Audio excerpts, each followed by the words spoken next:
本物の映画のセットを見て回るだけと思っていたら、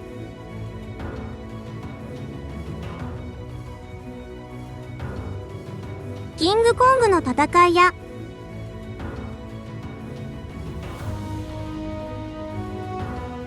洪水に巻き込まれ、サメ、爆発も起きて、カーチェイスで銃撃もあり、ナイフを持った男に襲われたり、ダンスパーティーに参加する盛りだくさんのツアーでした。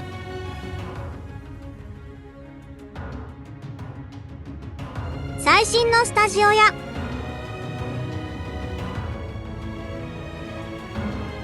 巨大な看板もありました。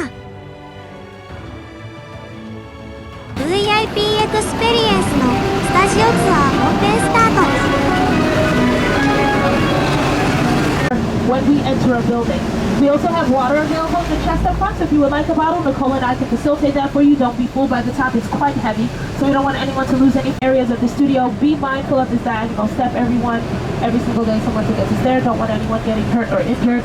If something happens to one of us, you see us surfing around, don't worry, they'll replace us with another. You'll see several posters representing just a fraction of the thousands of movies that have been made here at Universal in our over 100-year history.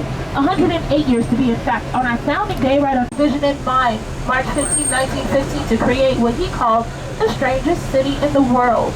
And to him, that was a city dedicated completely to the movie and television making process. As I mentioned, we have done for over 100 years. We're the oldest every single day. We also have our own medical services on staff. At one point, we had our own honorary mayors, DMV, postal services, and not one, not two, oh no, we got 3 Starbucks. Film stages is where about 80 to 90% of all filming that you see takes place. Coming up on your left-hand side there, that's one of our oldest and largest stages, Soundstage 12. Now the V on the side of it is for the reality competition show The Voice. If you've ever watched that show or you're a fan of it, they used to film inside of that soundstage. But it's home to some iconic productions.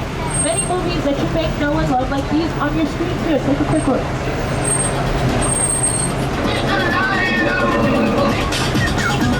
I am Dracula. Say hello to my little friend!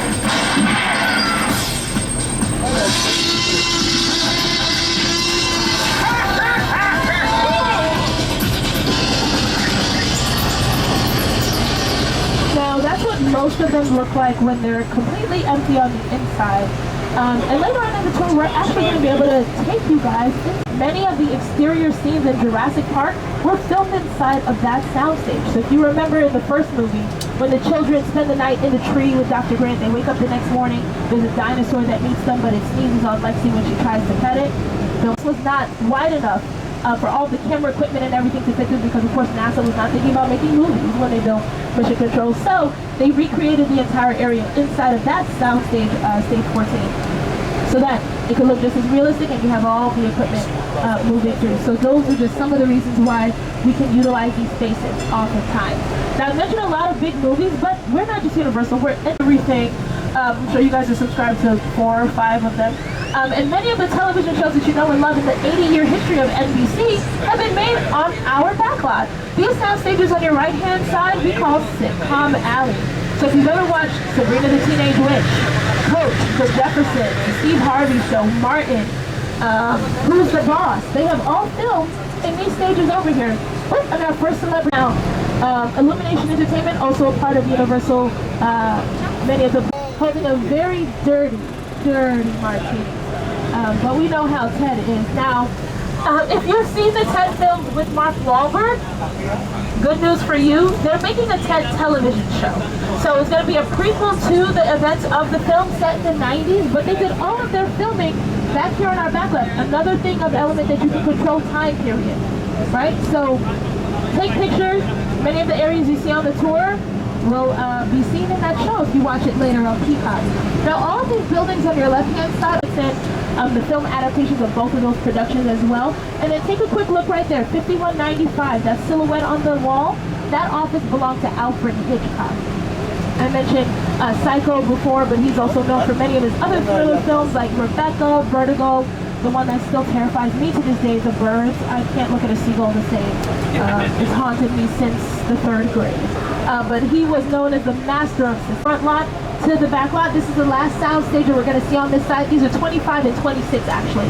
So it's 2 sound stages here. The front of them is where they actually have all the production offices attached. In 2016, they were making the production of Hairspray live, and they needed to be able to have the dressing room close by for the actors to change in between commercial breaks. It would be too long for them to go into a trailer and then come back out. So they would dance right out here in our Metropolitan Center, which serves as the city of Baltimore. Now don't worry, James didn't miss the steps. We're going to come back to those steps for you guys to explore them on foot. But in the meantime, we're going to take a little detour on our trip and visit the Jungle Wild at Skull Island. It's the original King Kong that made me want to direct movies. I saw that movie on TV when I was about 8 or 9 years old, and I wanted to become a filmmaker.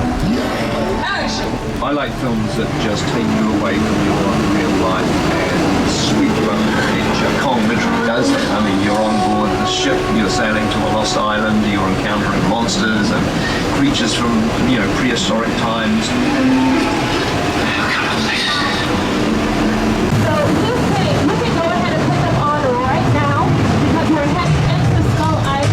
Remember everyone to hold on to your loose items, anything that falls out of here we cannot get. And if you are recording, please keep the flash off so that it does not reflect in the light and block James. And welcome to Skull Island, everyone.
Special effects team. Now you have seen their work in films like the Lord of the Rings trilogy, Hobbit trilogy, Avatar The Way of Water. That's what they won their last Oscar for.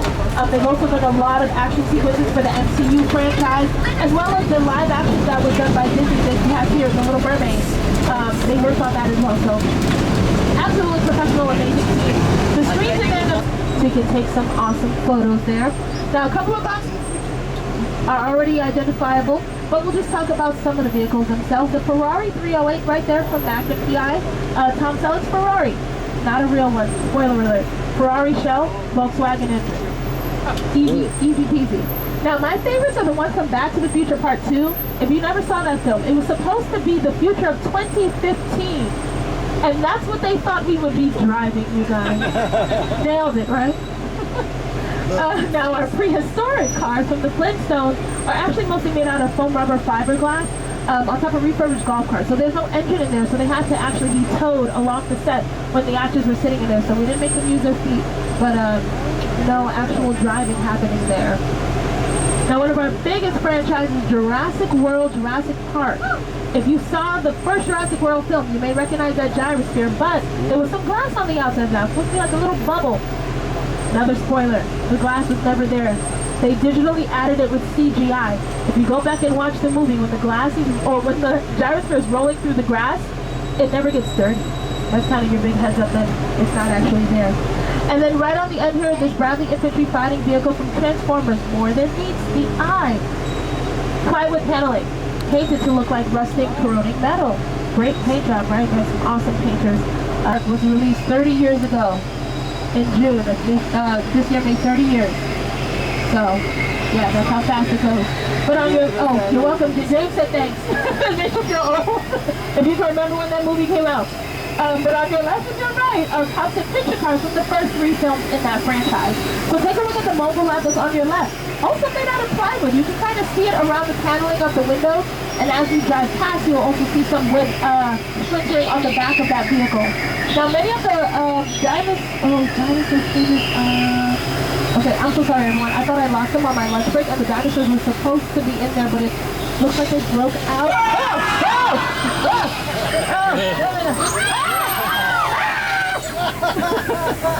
That was a close one. Oh wait, James, and all that screaming, I dropped my phone. Yeah, you see it back there? Okay, I'm so sorry, everyone. We just have to go back. Whew, that was so terrifying, wasn't it? It's raining. Oh wait, you know what? It's right here. Oh, sorry guys, it was already here. No, it was a twist, sorry. Whew. Well, it's a good thing they're not poison, it's just venomous. And I think the anecdote is in Orlando, so you'll be fine. I know. Now, most of the tree trunks and shrubbery that you see around here are mostly made out of styrofoam, believe it or not. Remember that I mentioned some of the scenes from Jurassic Park were filmed inside of a soundstage, like plants and shrubbery for you guys to see. Now, one of the things, and I'm talking about Jurassic Park so much because I love those movies, but one thing they do really well is add weather as an element to create the suspense you feel, right? When we first see a dinosaur, what is that lightning is flashing today? It's when you're hiding in the Jeep and it's raining, right? It's way more terrifying when you see the ripple of the dinosaur footprint coming. So here in our Old Mexico set, we're going to demonstrate the weather for you. Here we go. There it is. So, you guys put your sprinklers in the ground, we put them in the air. Shoot the water up, gravity does the rest of the work, and it looks just like rainfall. Now, because water is clear, it's hard to see on camera, so we have to often put lighting behind it or backlight it so that it shows up more visibly when your characters are having their moments in the rain. Like all those romance films, there's always the car headlights flashing on the tuna when they have that stick in the rain. Now, Old Mexico's been around for a while. It's been featured in many television shows and movies, like Big Fat Liar, TV shows like Mom. This is also where Lady Gaga, I forgot to turn off the rain. I have to, oh, sorry everyone, hold on.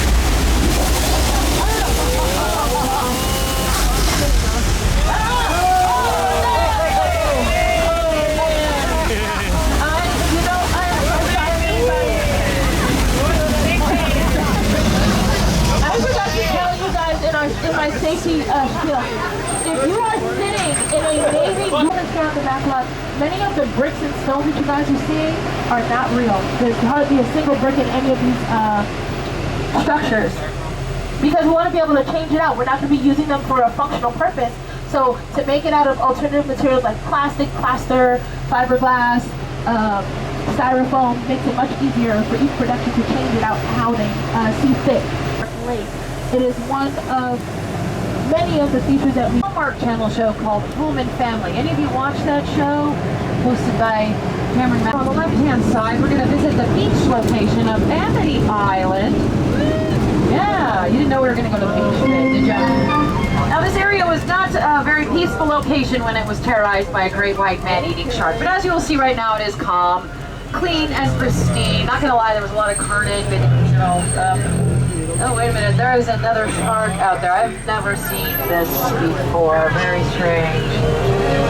Alright, well, as long as there's nobody actually in the water. Oh, I think that might be Scuba Scott out there. Hey, Scott, is that you? Yeah, Scott, there's a shark in the water. Oh. Great. Universal film, but I'm an 80s child, I can't help it. You know what, Little Club Zone will probably get that out. Stop, it's gonna be fine. We're gonna find two.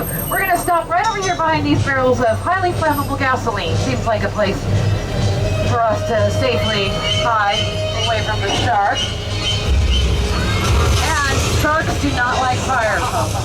So this is a good thing. We're gonna get a campfire going. How about some marshmallows, hot dogs?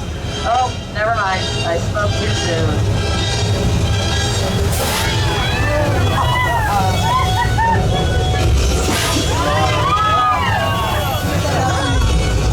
Hey, Bruce, one more time for the VIP folks on the trolley, please. All right, Bruce, back to one. Thank you. And Bruce's back to one, by the way, is unique in that he is the only shark in the world that can swim backwards. Yeah, there he goes, doing the backstroke.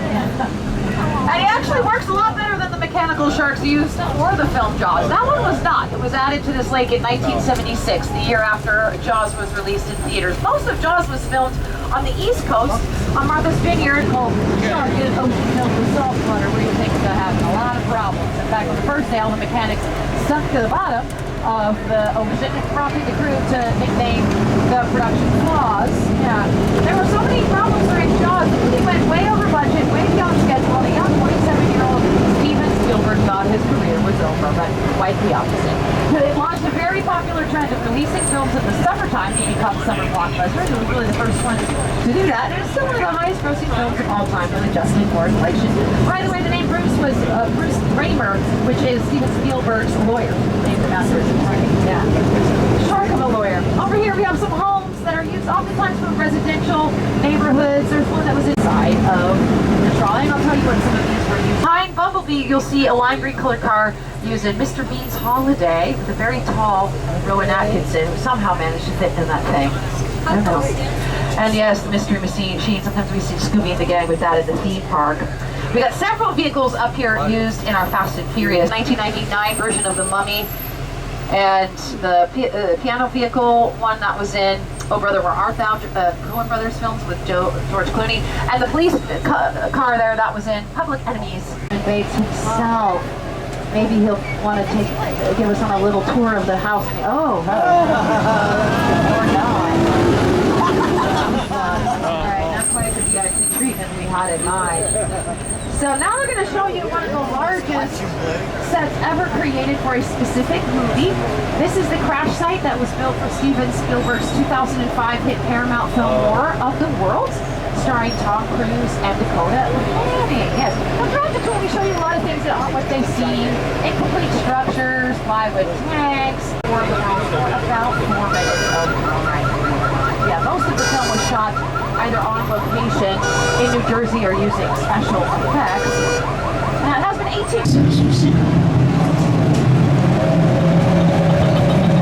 It is smack dab in the center of the UFO hotspot. What's a bad miracle? Welcome to the world of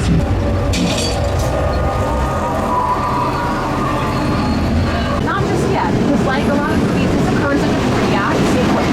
So we're going to start by introducing the characters a little bit and giving you exposition to explain the plot here in Act 1. So we are hiding out from the very dangerous criminal known as Owen Shaw to protect a federal witness on this vehicle. Roman, tell us more. My name is Roman Pierce. Pleased to meet you. My buddy Hobbs asked me.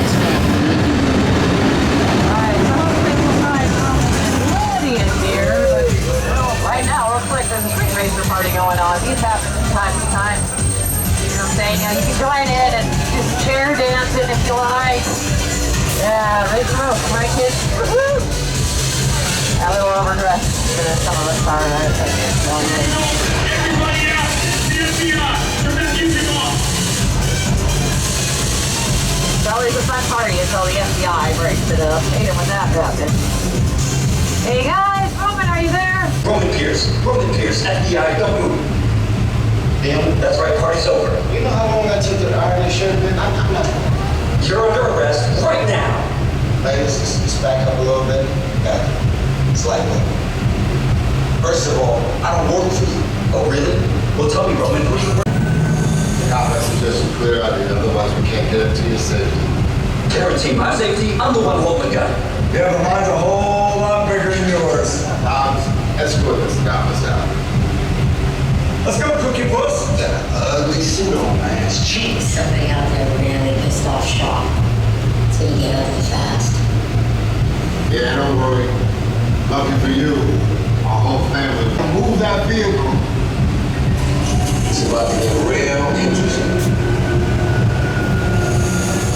I'm gonna leave it all warmed up.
So we do have, again, many locations that can serve as other locations here in our backlot. It's all a matter. すごい急に静かになった。木の香りする。Very quiet. First thing someone said yes. So even with the trolleys right out front, you can just notice the sound differential from just walking in through the doors. The black paneling that's on the walls here is called Interquill. Now, is there anyone here who works in film or television production? Just always ask. Never know what's in the crowd. But welcome to the interior of the DOD, everyone. So you can even hear now. It's because over the years, the DeLorean started to look a little bit different over time. Because people who are museum on Wilshire Boulevard, if you want to go see it. There are also other cool cars there, like one of the Batmobiles. Batman. So, but taking it back to the future, over here on the left-hand side, you have the Lion Estates signs that mark Marty McFly's neighborhood. Now, those are not the original ones using the same mold, essentially. Going back to a further back time in our history, our monster movies, as Amanda talked about earlier. So, these monsters were all drawn by Tristan Eaton, a very famous street artist who did this all by hand with about 7,000 cans of spray paint, supposedly. Yeah. Pretty impressive, I think. You can buy merchandise in the park that has some of those designs on it. Plug. You're welcome. But now the last VIP excursion that we have planned for is set up for an event in the middle of New York Street, so we're going to avoid that area. But we will be able to take you around to other parts. Our Metropolitan sets are really the most popular area for filming in our back lot in terms of the exteriors anyway, when you don't count the sound stages, because they offer a lot of options. You can see many different settings that we can provide. We have a London Square area that we just drove through. We have our New York Street, which oftentimes isn't even New York. It's usually a major city in somewhere in the world, but it doesn't have to be New York, and that's what they're doing over there where they're setting up for an event. And then we have a residential area and a small town area, all part of our Metropolitan sets here. So we're going to start by walking through this residential area, which is actually right across from the business district as well. So we have, like I said, as a group, so that we're aware of where everybody's at. That's pretty much the only thing we ask here. And please don't walk on the real grass, because some of it is projects. Spider-Man tested his spiders. Amazing Spider-Man. It's also used in Agents of S.H.I.E.L.D. and Carter. A lot of like those just.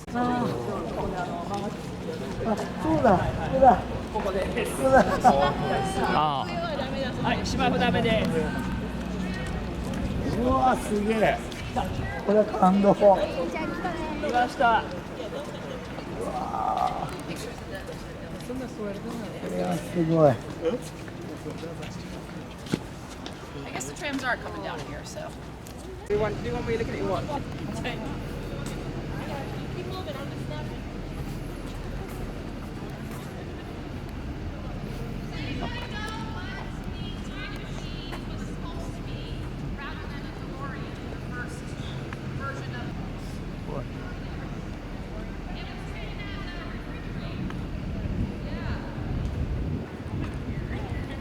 ここデロリアン来たところ。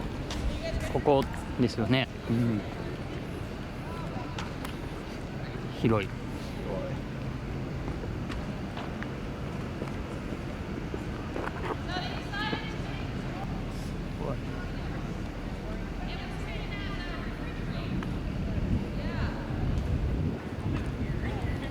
ここデロリアン来たところ。ここですよね。うん。広い。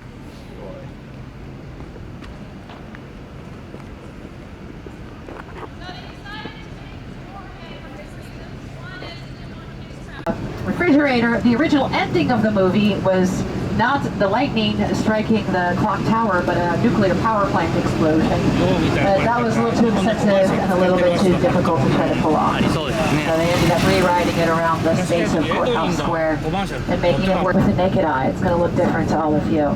But in the background, when you see it on screen, it looks a lot different. It also serves as that show earlier.